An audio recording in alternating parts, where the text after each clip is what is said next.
because the more entrepreneurial that a person can be, I think the more independent-minded they become. Frankly, the more libertarian they become, the more self-sufficient. And so I think entrepreneurship is a good language with which to teach a bunch of other skills that are going to benefit that kid and make sure that they thrive in the future.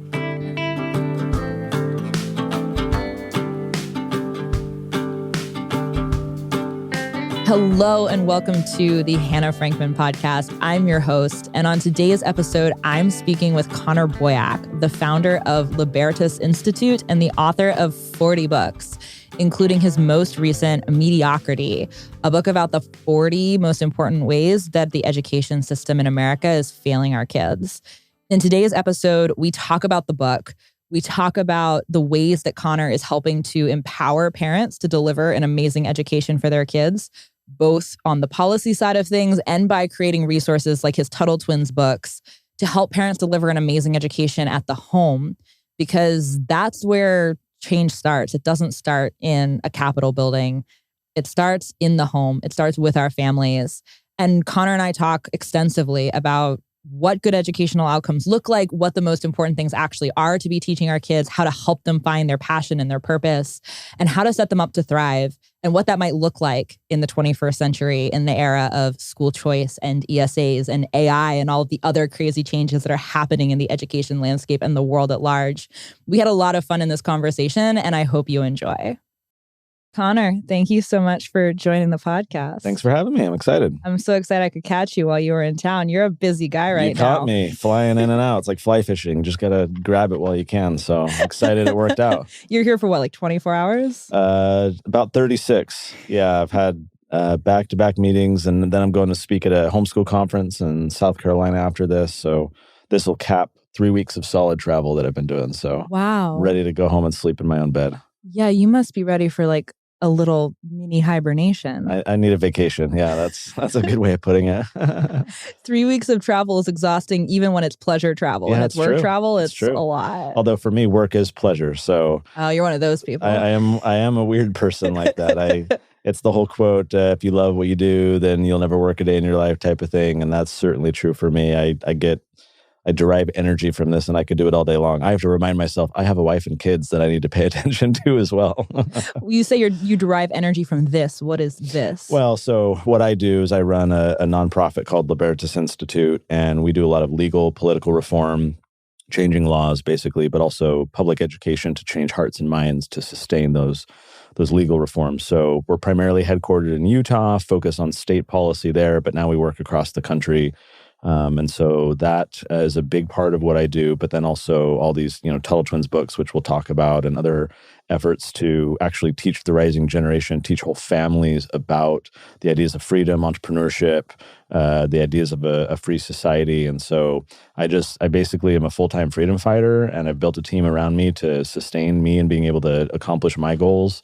And being able to change the world one person at a time is a deeply fulfilling thing. I tell my friends I'm a drug addict, but my drug of choice is not the stuff that Hunter Biden is using. It's dopamine. I'm addicted to just getting those dopamine hits of like people saying thank you and hey, your work impacted my life. And so if anyone's working in a job like that, it's not work. You would love what you do, being able to have something that meaningful. So I feel particularly grateful that I randomly kind of found myself into a career like this. I personally find that very relatable working in the education space, as I'm sure you can understand. Yeah. I want to pause on this for a second, though, because this is actually very related to all the education stuff that we're going to get into in a second. Mm-hmm. You found stuff that you really love doing. And that's the ideal thing for an education to also be setting kids up for. And yet most people go through an entire lifetime and they never discover what these things are that make them light up and want to keep working all day. How did you figure out that this is what you wanted to do? Well, school certainly didn't help. If anything, it was a setback. For me, it was somewhat happenstance. I, through a series of events and networking with people and volunteering with different organizations, I found myself, I had a background in tech. I was actually a web developer, and that's what I used to do. But I hated building websites for random companies whose products and services I didn't care about. But then I would work on some projects for like political things. And so I'm like, oh, this is fun, where I can apply my talents to something that I actually find interesting.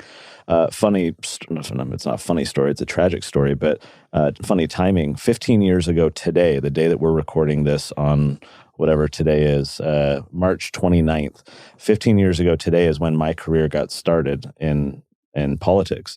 We're here in Texas. Here in Texas, it was the YFZ polygamous compound of the FLDS church where Warren Jeffs, very skeezy dude, was allegedly, preying on people. And so the feds and the police all swooped in and they ripped 400 kids from their moms, put them in the foster care system, which ain't all that great. Lots of drug abuse, sex abuse, and so forth. I was watching this on the news. I was just a web developer, a nobody. I was furious.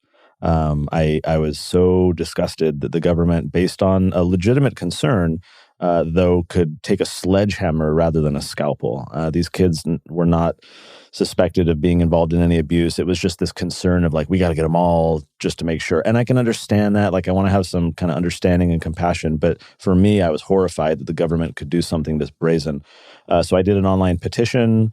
Got my first TV news interview. Local man, does put in it was weird. But I had all these people in this polygamous communities who were like, "Thank you for standing up and speaking out," because they're marginalized. No one cares about them. They're weird, And here was a guy that had no connection to them, but I was willing to say, "Hey, that's wrong, and we should do something different." So I didn't have any profound impact, but it was my first inkling 15 years ago today of, wow, I knew how to do this online petition, which at the time was kind of new. No one was really doing that in 2007, but I could take my tech and marketing background and actually do something with it. How can I do that again? So it took me a few years to figure out how to sustainably build an actual organization to do it. I really wish younger. I regret that it took me so long to find my passion and be able to do this. I wonder about missed opportunity had I not, had I been able to start earlier. And so for me, with my kids in particular, I'm very passionate about helping them find their path as early as possible. How do you do that? Well, I think first it's a recognition that path is going to have, bobs and weaves and go all over the place. And so I need to be patient with the process. For me, a big part of it is a lot of kind of job shadowing, apprenticeship type of things where I want to give my kids as much exposure as possible to different things with a low barrier to entry so that it's not a serious commitment that they have to be a part of. And my kids are 14 and 12 right now. So we're just at that age where we're starting to give them that broader exposure to what might you want to do in the future? But for me, I always try and think of it through the lens of what would young Connor, who hated school, have thrived the best in. And that's where I first start trying to think how I would have benefited. And that's where we start with my kids. I love that. We'll come back to your kids at some point in this conversation, but I want to talk about your book, which is part of why I was very excited to have you on the podcast on this trip to Austin. You have a book what is the release date for the book? I don't actually know. April 26th. April 26th. I got one of those lucky advance copies. Thank you for that. And tore through it because it's fantastic. Thank you. What was the intent of writing this book? You talk a little bit at the beginning about how you're trying to kind of shock parents into the realization that all of these things, you can see all these horrors and atrocities in one place that the school system's committing, that we kind of all intuitively know are happening, but we don't necessarily see on paper. But why this book and why now? So I do a lot of public speaking, and one of the stories that I share, I'll be doing this at the homeschool conference in a couple of days. I share the story that, recently there was this group that got together trying to understand what is the state of schools in America today. How's education going? And they spent 18 months going across the country, doing focus groups, talking to teachers, parents, students. And they write a report at the end in which they say, among other things, that America is being threatened with a rising tide of mediocrity that threatens to overwhelm America's foundations, and that if a foreign country wanted to impose on America the very mediocre performance we have today, we would have considered it an act of war. As it stands, though, we've done this to ourselves. So I share this whole story, and then I tell the crowd, I lied to you. I apologize. I misled you a little bit. This group did not recently form. This was back in 1983. This was during the Reagan administration. That's when they produced that report called A Nation at Risk. It was April 26th, 1983. So our book coming out April 26th, 2023, 40 years to the day when that report came out. And so the book has 40 examples of how schools today are worse than mediocre. Because I always ask the audience, I'm like, okay, now that you know it was 1983, anyone want to raise their hands and say that things are better than they were in 1983 academically? And no one is ever courageous enough to raise their hand, because there's a consensus of sort that that things are worse. And so the point of the book is to, as you said, like there's this disparate knowledge out there. You see a social media post, you hear about it on the news, bad thing here, bad thing there. But we basically wanted to take a machine gun approach where we could just, like just overwhelm parents with the true state of what's happening to kind of jolt them into action. What that action is, I care less about. What I care about is intentionality. So many parents just, oh, I went to public school and I turned out fine. It's like, okay, but what more could have happened had you, done something different? And so a lot of parents are on autopilot. I think COVID had a massive silver lining of shaking a lot of parents up, but a lot have kind of gone back into their slumber and put their kids back into the matrix. And so the point here is to basically be the red pill to say, hey, time to do something different. And where you go from there is up to you. I've got lots of ideas of what I prefer and what I recommend. But really, parents aren't going to go pursue solutions until they really understand the nature of the problem. Are you truly completely solution agnostic for your readers? Do you have no preference at all for what they do after they read the book, or do you have some opinions? I mean, in the book itself, we don't push a particular solution. So that's the approach that the book is taking. Me personally, as I said, we homeschooled our kids for the first decade and only recently put them into an acting academy. Of all the different models that I've seen, perhaps Joe Lamont's Alpha School, which is super interesting to me as well. But Acton Academy is I think the only institutional schooling that I've encountered that I would feel good about putting my kids in, just because I see it as more institutional unschooling and peer-based learning, and not having kind of the same structure and standards. So no, I'm a big homeschooling advocate. And more than anything, I'm an advocate for, so I wrote another book called Passion-Driven Education, basically building a curriculum around kids' interests. And finding, for example, my kid is really into Pokemon right now. Well, great. Like, hey, write me a persuasive essay about, what's the best Pokemon, or, hey, let's do algebra, and instead of X or Y, let's use, the acronyms of whatever Pokemon, and let's learn Google spreadsheets and build a chart of all the different strengths and sizes of the Pokemon. Like, I could teach them about business. Let's learn about the business behind Pokemon, or e-commerce with Pokemon games, coding with Pokemon, video games. So basically finding opportunities to convey knowledge about something that the child is already curious about. When we talk to kids about algebra or about biology or about history, we're talking to them in a foreign language, right? Like, they have to first learn the language of algebra to then understand algebra. But when you talk to kids in a language they already understand, for example, the language of Pokemon, it's just a lubricant that really accelerates learning. Because for my son, for example, anytime I mention Pokemon, I mean, in any sentence that I can say, he lights up and he pays attention because that's his language. So I'm a big advocate of passion-based learning. And I think that best finds its expression in homeschooling, just because you have maximum freedom.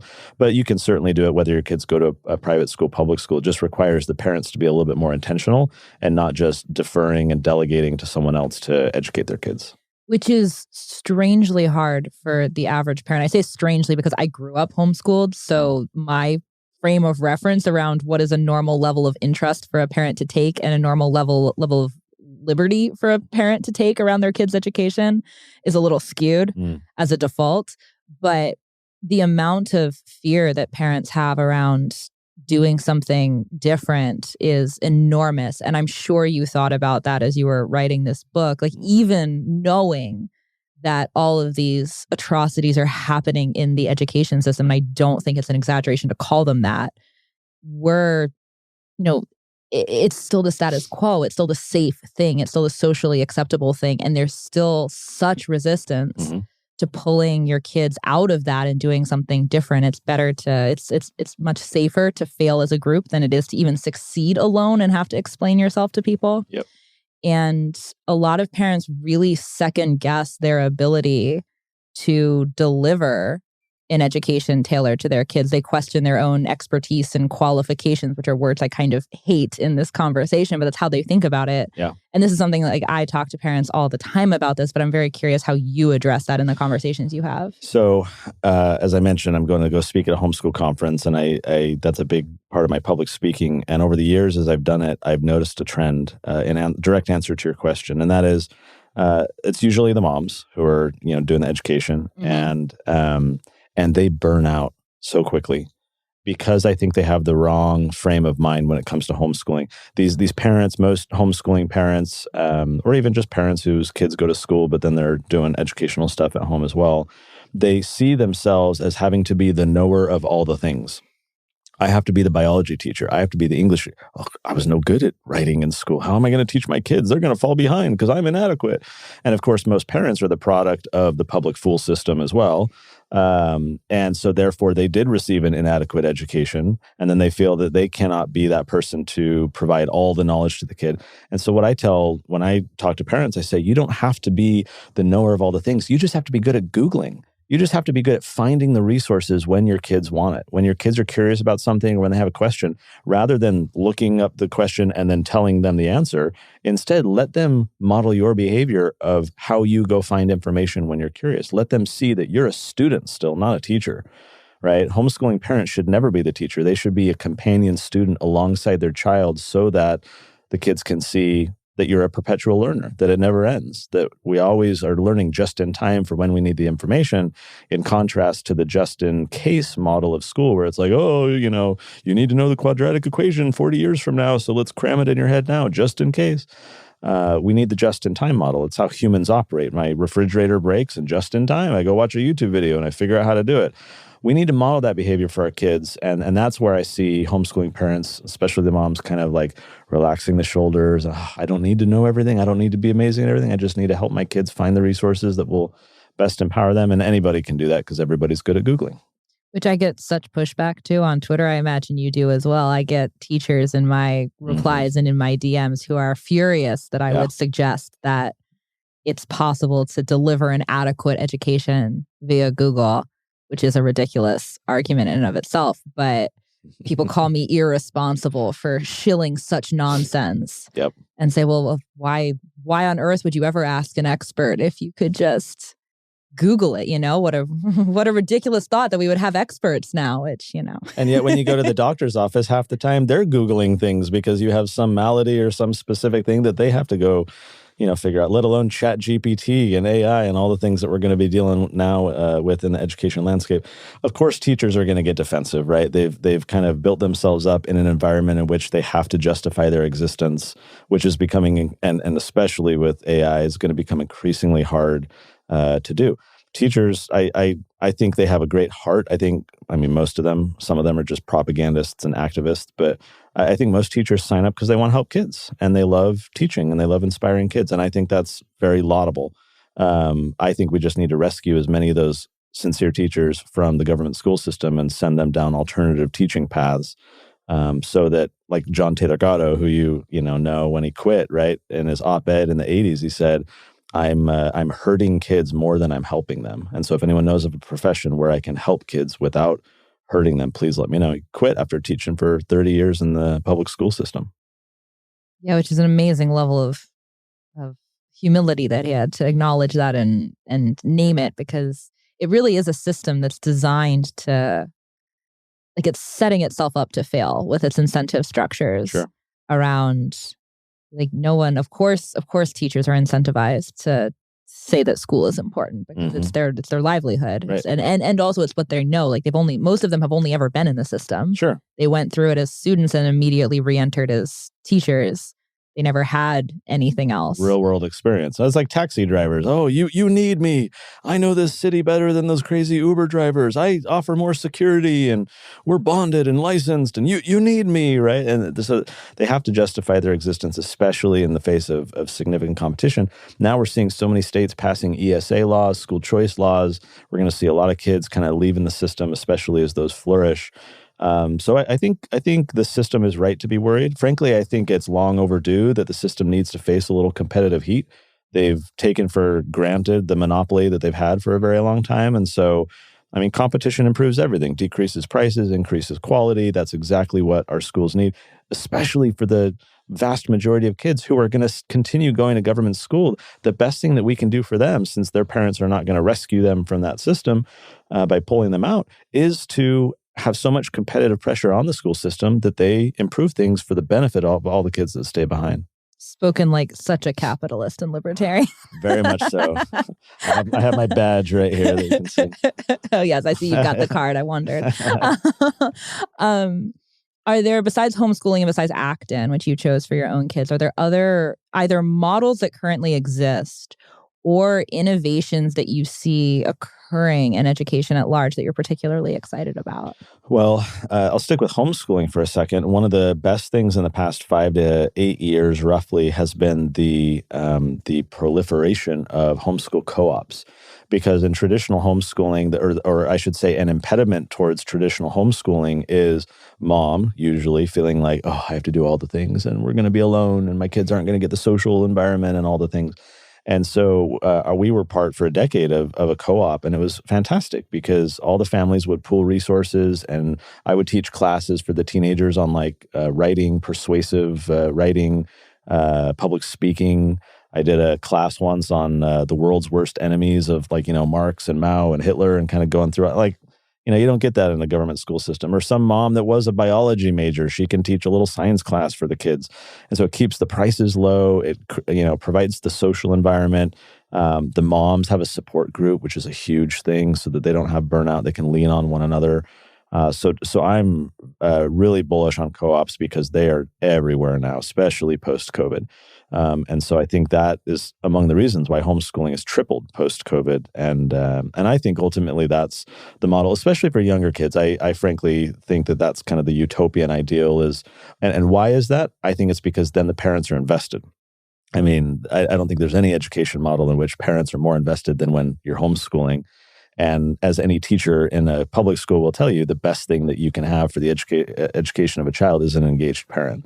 And so I feel like for me as a freedom guy working on changing all these laws and stuff, like I see a lot of problems in our country. And I don't think that we're going to save our country at the Capitol. I don't think we're going to save our country in the courtroom. I think if we're going to save our country, it's at the dinner table. Because so many of the problems that we see in our society are a downstream product of the systemic breakdown of our social institutions and churches and family and so forth.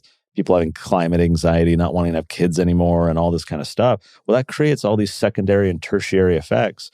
So for me, homeschooling is an ideal precisely because I think it develops and fosters more family unity by keeping that family together. Yes, you have your social opportunities, co-ops or whatever. And granted, not everyone can do that. I get it, which is why it's an ideal.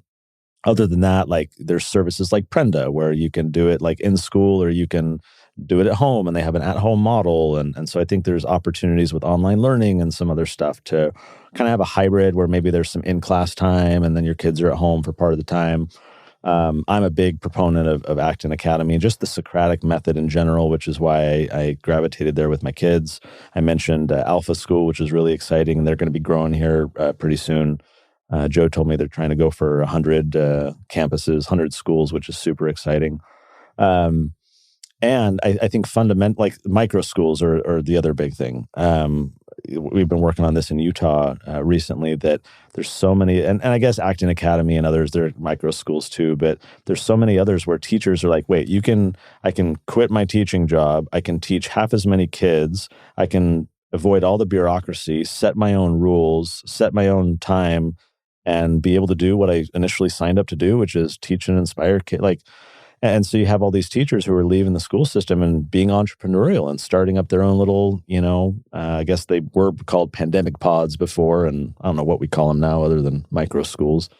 But I'm also a believer that if you build it, they will come. So I think with all these ESAs that are passing in different states and providing funding models for a lot of parents to be able to exit the system and take their tax dollars with them, I think I'm excited in particular, especially since we're at the early stages of this, that I think we're going to see a lot more education entrepreneurship in the next 5 or 10 years. Even take Joe, who has this Alpha School, costs a lot of money. It's very kind of niche and focused. Well, now he's talking about, we were just talking before your podcast here, He wants to open schools that cater to like 2,000 kids at a time, and the tuition cost would be at par with what they would be able to get from the state, but far superior than what the state is providing. So I think the more we unlock the funds, we're going to see a lot more of a marketplace flourish, which I'm excited about.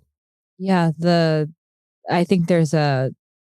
I suspect there's going to be an adoption lag for parents with the ESAs. I'm curious to hear your take on this, because I feel like a lot of parents, even in states where their ESAs have passed, like Arizona, I think there are a lot of people who don't. It's not just that the money is not there.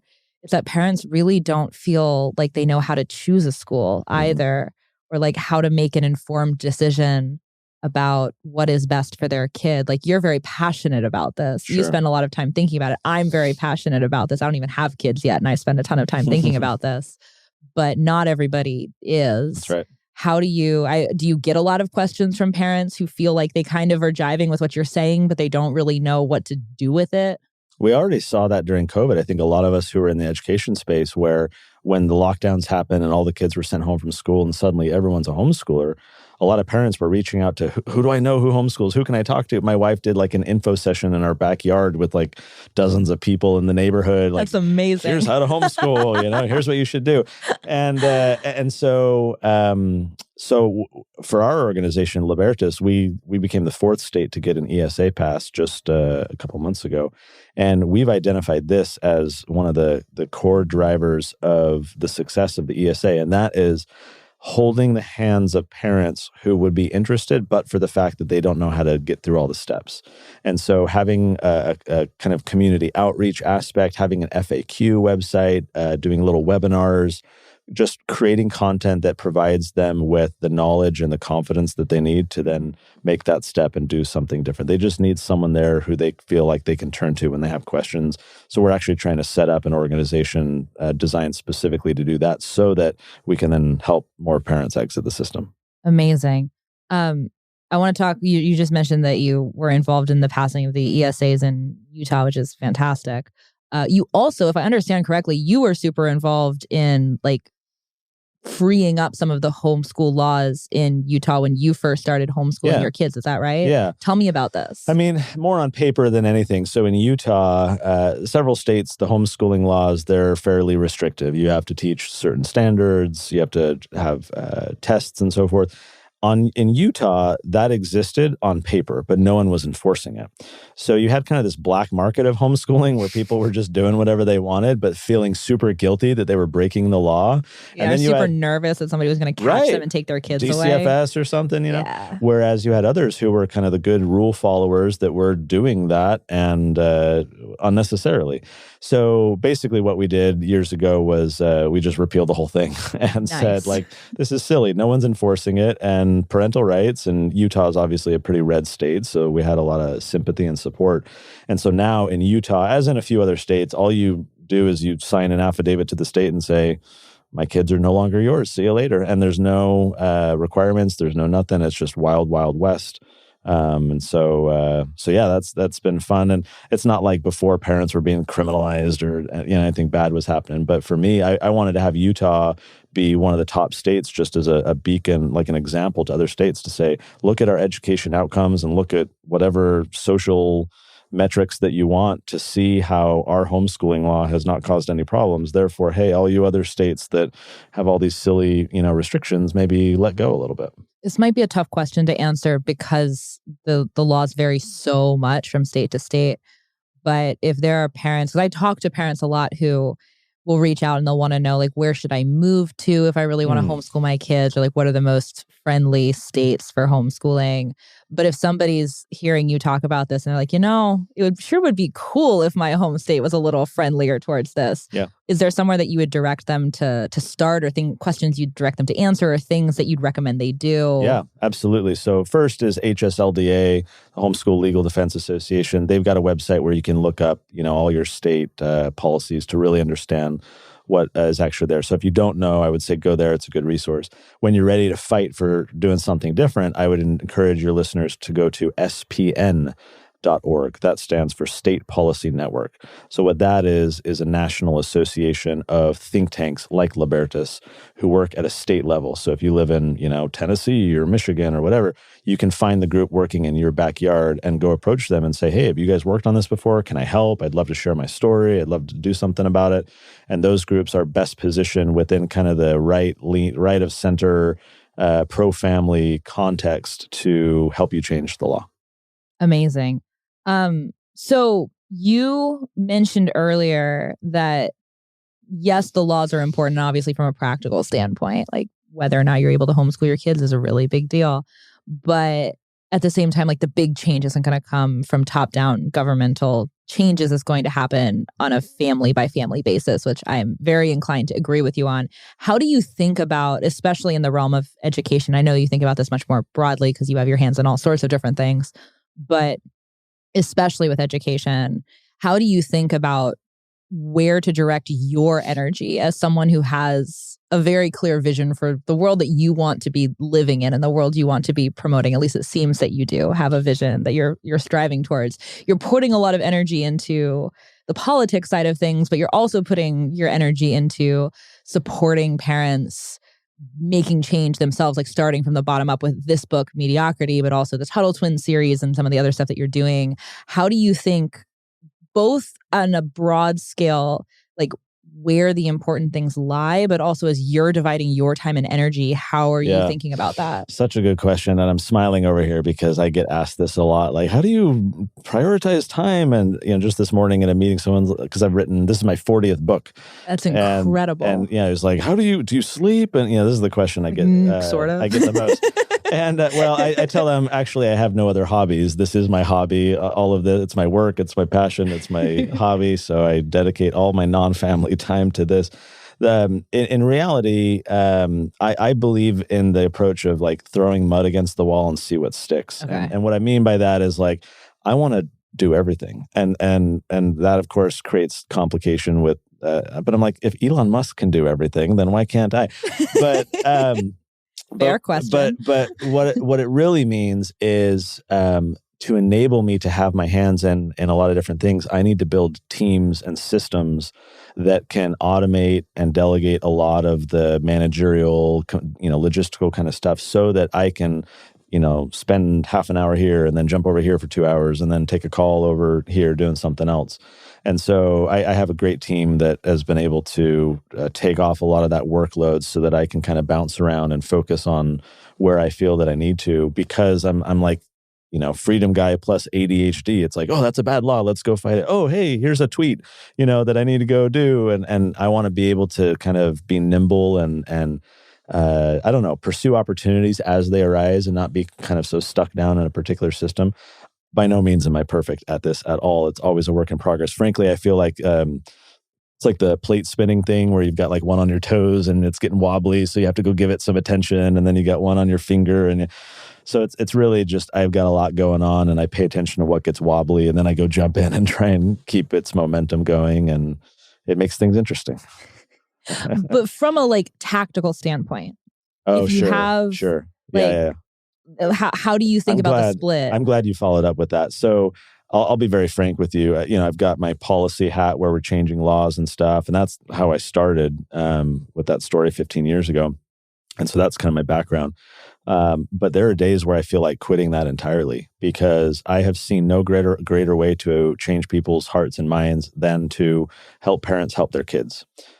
Consider this example. Let's take, The Road to Serfdom by F.A. Hayek, classic free market book, understanding kind of how the world works. And great book, but written decades ago with multiple syllables in each word and no pictures. And so if you ask, mom or dad on the street, hey, you should read this book. It's really like, would even 1% actually, read the book? I don't think so. By contrast, if you say, oh, hey, do you think it'd be important for your kids to learn about, economics or civics or entrepreneurship? And, 95% plus, if not 100% will say, yeah, I want that for my kids. I want them. So the barrier comes down, and through the parent, we can not only teach the child, but what we're finding is well over half of the parents who read our Tuttle Twins books, for example, are learning new things. that they never learn this stuff in school themselves. And so what we're doing, like we used to call these children's books, now we call them, I mean, it's not what I officially call them, but I often refer to them as family educational resources, because we're reaching kids of all ages, we're reaching their parents, we're really trying to just spark discussions, again, because I feel like it's the dinner table where we can most affect social change. I could pass any law I want. Take Michigan. I mean, I was meeting this morning with the CEO from the Michigan think tank up there, and they got the right to work law passed a few years ago to fight the unions and allow these people to not be forced into these unions. Well, just earlier this week, the Michigan governor signed into law a repeal of that right to work law, and now the unions are back in full force. So any law we change can get undone. There has to be something more long term. And I feel like where our movement, if you will, has had a big failure is that we've always tried to go persuade adults. We've tried to do voter education. It's very costly in time and money to change the mind of an adult. When was the last time, we as adults like significantly changed our minds? It's rare, right? Your mindset is formed at an earlier age, your worldview. And so I think we've been playing defense as a result of always trying to wait to go after the adults. Whereas if we can focus on the rising generation, as my ideological opponents have long been doing for decades, we can affect far more change. And so I feel like, where my heart is, it's more in that kind of long-term investment in cultural change. And, but again, mud against the wall, see what sticks. I feel like the legal is necessary as well. So I'm not going to quit and I'm not going to stop. But I do feel like ultimately the education and helping parents improve things for their kids is how we rebuild the social fabric in our society to make long-term systemic change. So I think you're exactly correct, which I think is pretty obvious if anyone digs into the work that I'm doing at all. I think I make it pretty clear that I don't care a lot about policy besides what it's like. There are other people, yourself included, who are doing fantastic work on that front. I'm much more like, I want to help the actual parents figure out on an individual level how to support their kids, how to work with their kids. But I find it very interesting. A lot of people seem kind of apathetic towards education, especially if they don't have kids of their own yet. Okay, yeah. Like I find it's kind of unusual in my age range to be particularly interested. Like I'm in my mid-20s, don't have kids yet. Right. Kind of unusual among my peers that I meet. Like I hang with a crowd that's fairly they fairly libertarian, conservative. Like they want to homeschool their dozen kids, all of them. Like they're kind of on board, but it's not a pressing issue to them. And even their level of interest is an outlier thing. And I feel like a lot of people, education's important, but like current events and foreign policy feels a little more pressing and also a little sexier. Like I feel like people, there's sort of this just like, education's just kind of, it's on the list of things that are important, but it's not that high on the list, which I feel like is a gross misprioritization because education's the beginning of everything. Yeah. And it's also like the other side is, like you said, really focused on education and for a good reason. Yeah. Because it's the kids who don't have their minds fully formed yet who are like, they're impressionable. For sure. and there's a reason why parents care so much about what their kids are learning in school and at home because it makes a difference. But I find it very interesting that maybe you disagree with me that there's a misalignment in people's incentives here. But I feel like people don't care enough about education. And I'm curious both what your experience with that is and also your response to it. I wonder if we can be kind of compassionate to people in that circumstance. At least my theory might be that look, they just suffered through 15 years of that institution. The last thing they want to do is think about that anymore, right? Like out of sight, out of mind, let me, have some freedom and move on. And so I wonder if there's something like that. But I think it's also different strokes for different folks. People who don't have kids, I agree, aren't as invested. Where I try and shift people's attention when I have conversations like this is I usually use an analogy that's like, look, imagine we're in a big orchard, we're gardeners, and we're tending to these trees. And these old trees, these fruit trees, they're decaying, they're knotted, they're diseased. We're trying to heap bucket loads of fertilizer onto these trees to restore them to good health. We have a lot invested in these trees. We want them to be healthy, bear good fruit.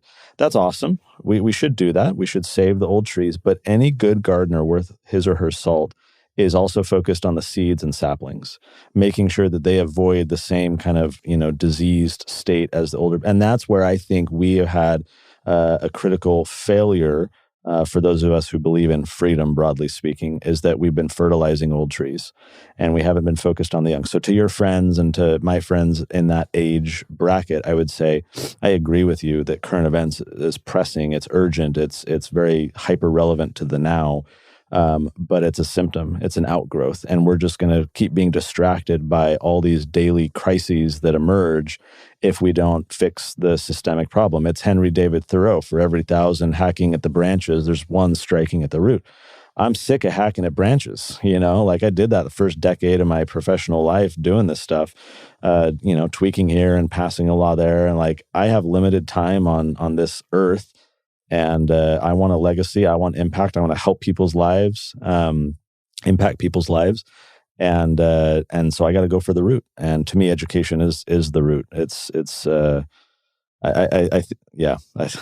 could go on. It is the root, and we need to strike it.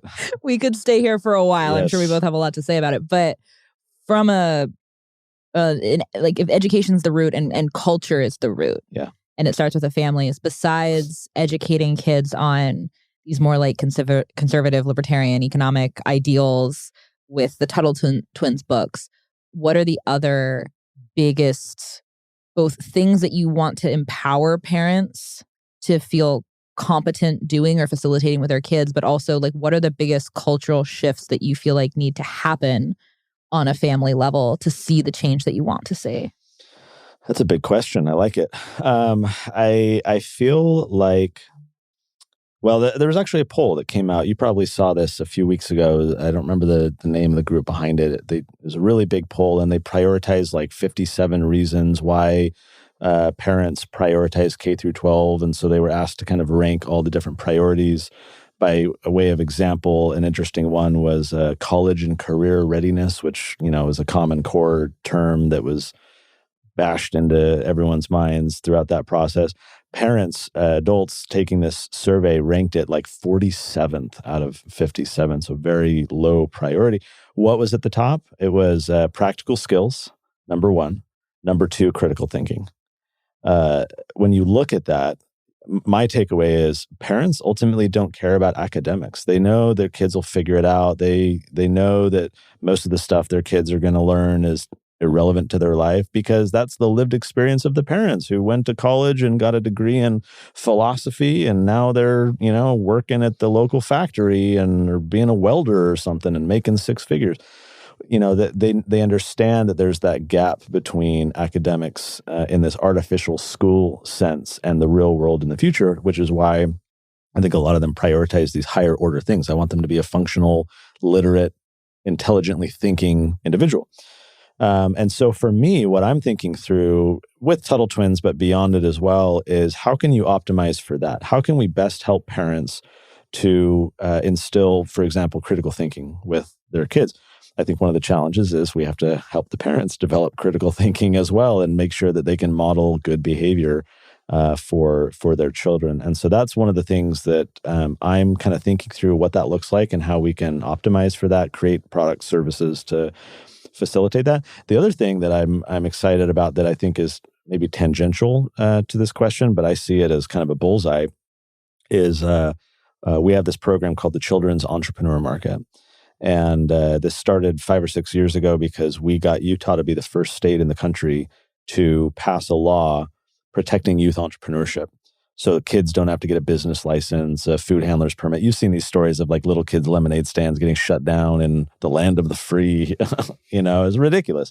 So we went to our legislature. We're like, guys, so now that there's no taxes, there's no nothing. If you're under the age of 18, it is a literal free market. It's frankly economic anarchy, and I love it. So we got that law passed 6 years ago, and so we launched this program called the Children's Entrepreneur Market, and it's basically like a farmer's market, but run entirely by the kids. So mom and dad can help set up, but the kids are counting money, they're hustling, they're haggling, and so we've done that for a number of years. This year, we are expanding to 6 new states with the goal of taking it nationally within the next 5 years. So why do I mention this in response to your question? I think that the profit motive is one of the best teachers you can have out there. When little kids are earning money, suddenly they're learning, persuasive speaking, customer service, business management, product development, marketing. When you get these kids earning a bit of money, all this learning, it's no longer academic. It's no longer drudgery and worksheets and curriculum. It's, holy crap, I now know what, I want to do that again. I want to earn a bunch of money. I need to go learn all these things. And it's a means to an end because they have a clearly defined end. So I see this market program that we're doing as, we need to refine it and we'll keep growing it. But I see its potential as using the market experience as a catalyst for these kids to develop problem-solving skills, critical thinking skills, customer service, and all the rest that comes with it. And so I think that's something that every parent helps their kids set up a lemonade stand. It's just a natural part of Americana. And so I want to kind of piggyback on that with that market program and say, this isn't just about, oh, yay, my kid made some money. It's like there's so much depth that can come in here. Because the more entrepreneurial that a person can be, I think the more independent-minded they become. Frankly, the more libertarian they become, the more self-sufficient. And so I think entrepreneurship is a good language with which to teach a bunch of other skills that are going to benefit that kid and make sure that they thrive in the future. And also promote retention of information too, because when you're just memorizing things, you talk about this some in your book, like when you're just memorizing things that nobody really cares. When you have a context for it, you care very much. Right. When you're calculating, how can I make, 5% more profit on my next lemonade stand venture next month?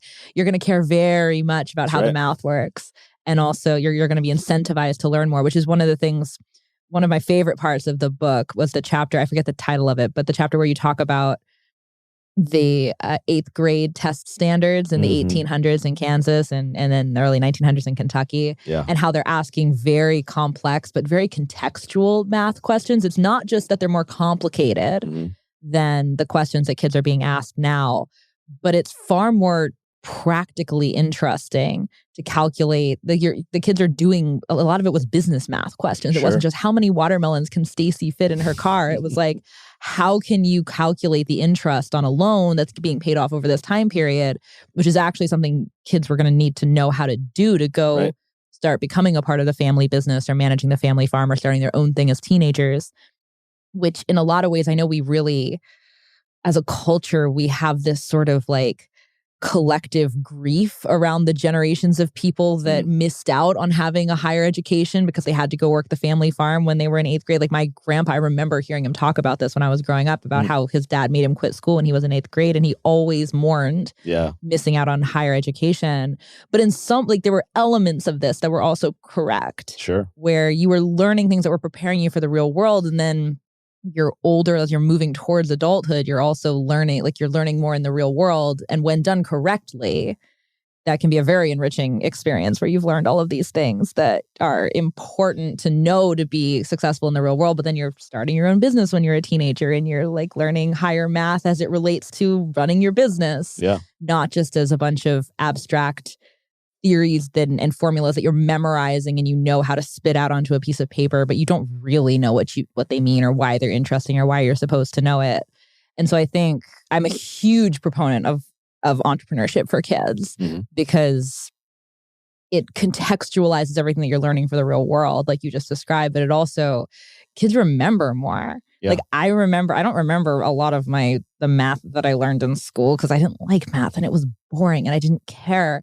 But I absolutely remember learning how to bookkeep when I started my first business when I was 12. And I remember every detail of that because it was exciting to me. And it wasn't math. It was fulfilling the broader goal and purpose that you had. That to me is the great crime of so much of our education. It's very siloed. It's inauthentic. It's today we're going to learn about, post participle subjunctive of the English language. It's like, who cares about that? Like, why do I need to know that is even a thing, right? I just need to know how to communicate well. And I don't need to know what all the names are. I just, like for me, for example, I hated English and I did very poorly in writing. Funny story, after I had written about a dozen books, my mom was back home in San Diego where I grew up and bumped into my 8th grade English teacher. and, pleasantries, blah, blah, blah. And then she asks about me. Hey, how's Connor doing? And when your 8th grade English teacher remembers your name all those years later, it's either because you were a really good student or a really not that good student. And for me, it was the latter. And so my mom's like, oh, he's written a dozen books. And she was like, like, how is this possible? Does not compute. And so I struggled in English in school. And it wasn't until after college, which I didn't need to go to and wish I didn't in retrospect. But after college, when I finally was discovering my passions and so forth, one of the things that I started doing, this was 2006 and 2007, was blogging, which was kind of blowing up at the time.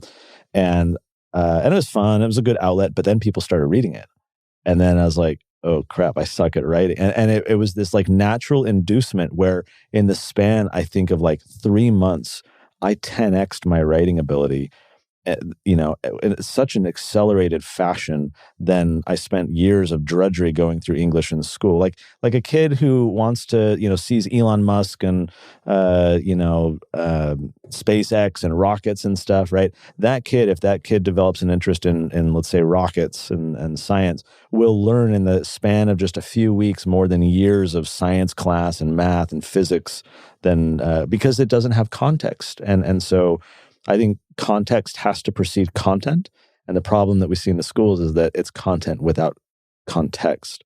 Once you have context for why something matters to you, like you said earlier, the retention is through the roof because it matters to you of how you, balance your budget, make sure that your little 12-year-old business can work well. So it's stuck with you all these years later that you remember that.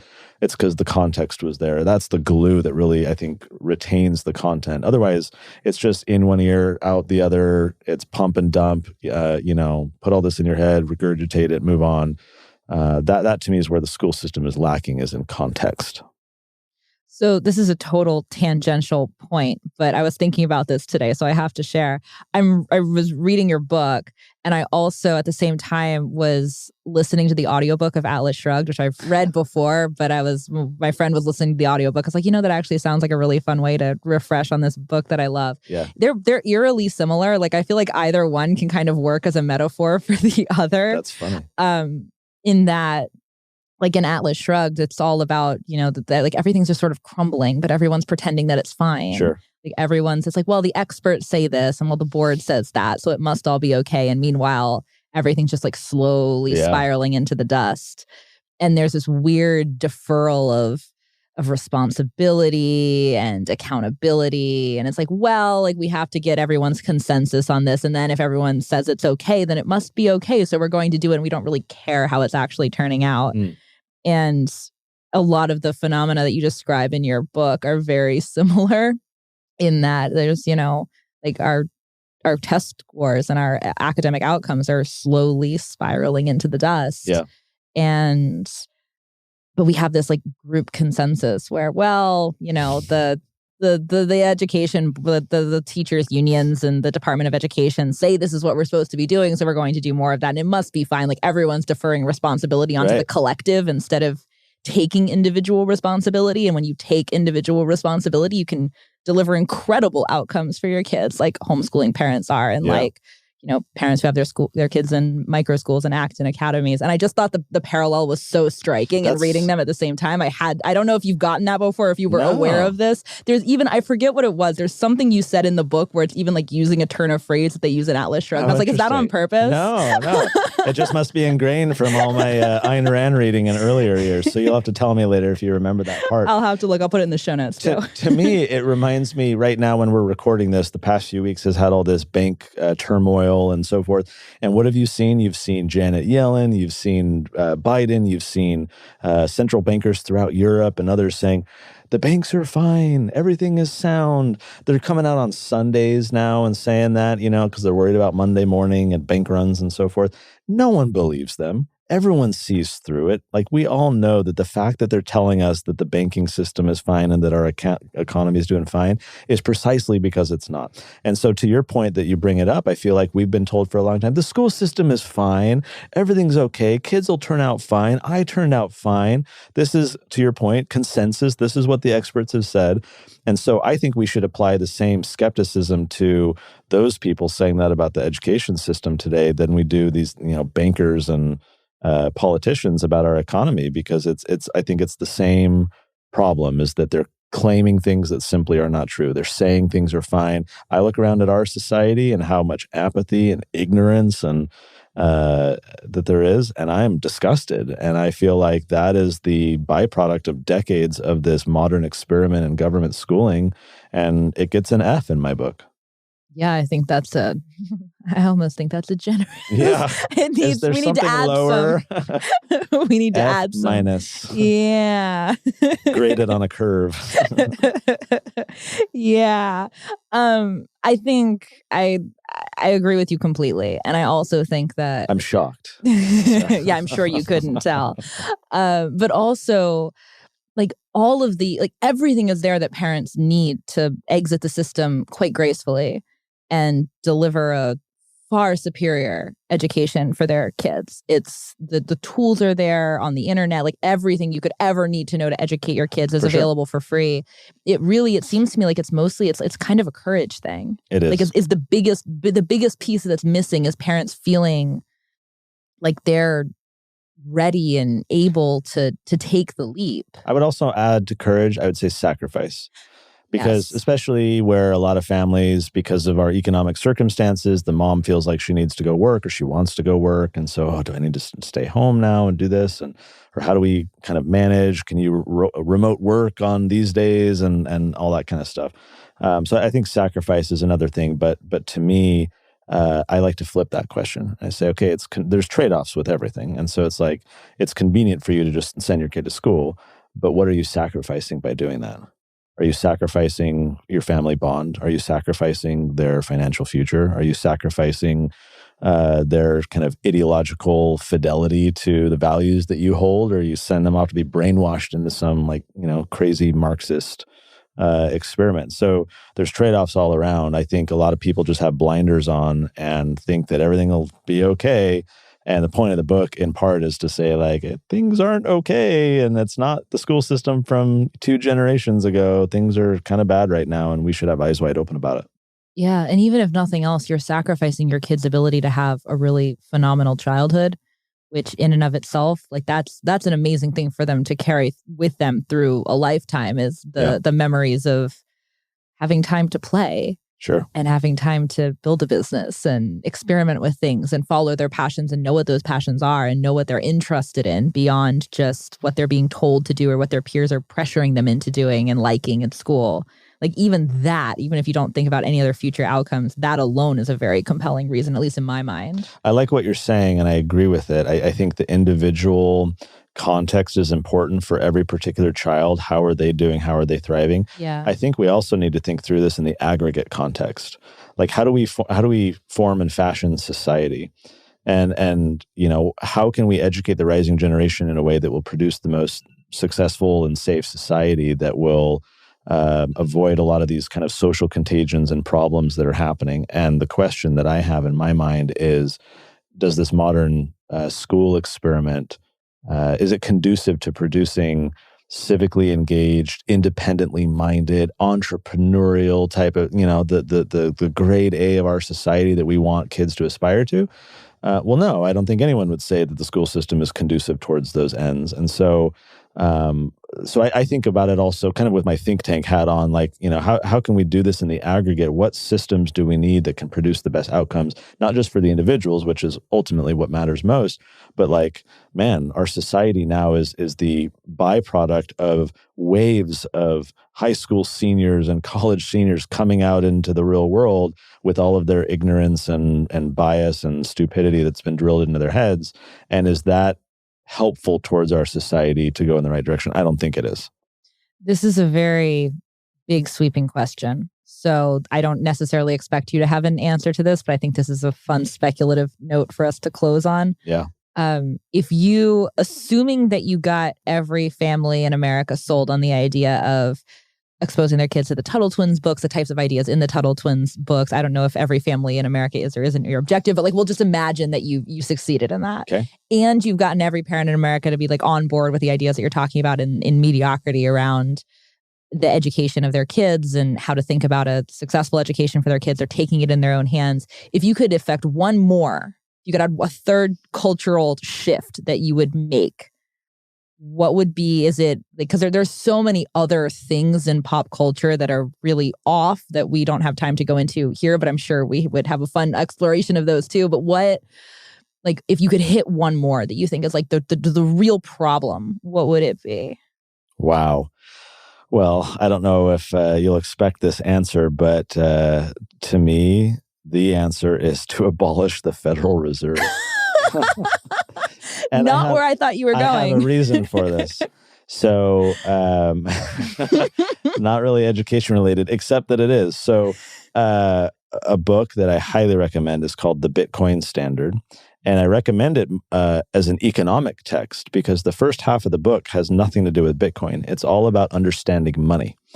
And what is money? Money is a social lubricant. If you and I want to have an interaction, an economic interaction to trade or do something, money is just that lubricant to allow you to get what you want, me to get what I want. I'll pay you $50 if you come on my podcast. Exactly. Oh, okay. There's a remuneration here. I didn't know I had to do that, but okay. And so it's a lubricant to help society function. What's fascinating about this book in the Bitcoin Standard is he goes through the history of money. Is he's talking about how societies with hard money, in other words, it's hard to reproduce and counterfeit and produce more of, are stronger, healthier societies. And he lists tons of examples. And we're familiar with modern hyperinflation and Venezuela, Zimbabwe, United States of America, and other countries. But the point that I'm driving at is this: what I was most impressed in the book by was this portion where he talks about the impact on the family. And kids, parents and kids. And here's the author's name is Saifuddin Ammous. He's an Austrian economist. And what he pointed out was that when you have soft money, in other words, politicians can just print money all day long and water down the money supply. The problem that creates is it creates a very short time preference. If I know that all my money is going to be worth less in the future, I'm incentivized to spend it now. And as a result, what he documents in the book is that over decades of people making short time preference decisions, they're not thinking about their children and their grandchildren. And so when you look at societies with hard money, with sound money, they're incentivized to have a longer time preference and think about the future. How do I retain this wealth? This is a store of value, and I can benefit my posterity, build a legacy, have an impact. Whereas today, with a short time preference, we're not taking care of our elderly. We're kind of abandoning them. The parents aren't kind of saving for their kids and grandkids to kind of give them a leg up because the parents are hand to mouth and paycheck to paycheck. So it was a very eye-opening thing to me that ultimately the Federal Reserve and being able to manipulate money like they do, it's not just this economic issue in the abstract that just lives over here, and we grumble about that Snickers bars cost 3 times more today than they used to when I was a kid. And I literally grumbled about that a couple weeks ago at the grocery store. I was complaining when I was totally like old man yells at cloud. I was like, I remember working at Target as a 15-year-old, and I could buy a Snickers bar with a quarter. It was 24 cents, and now they're like $1.29. But it's more than just that economic, financial aspect. Money, because it's a social lubricant, it is how society operates. And when you corrupt the money, you corrupt the society. And so much of think of, moms who used to primarily be in the home and help support the family. Now they're incentivized because the finances of the family are made more difficult by weak money. Now they're incentivized to go work, which means we're letting the government babysit our kids in these schools, and then that has downstream impacts.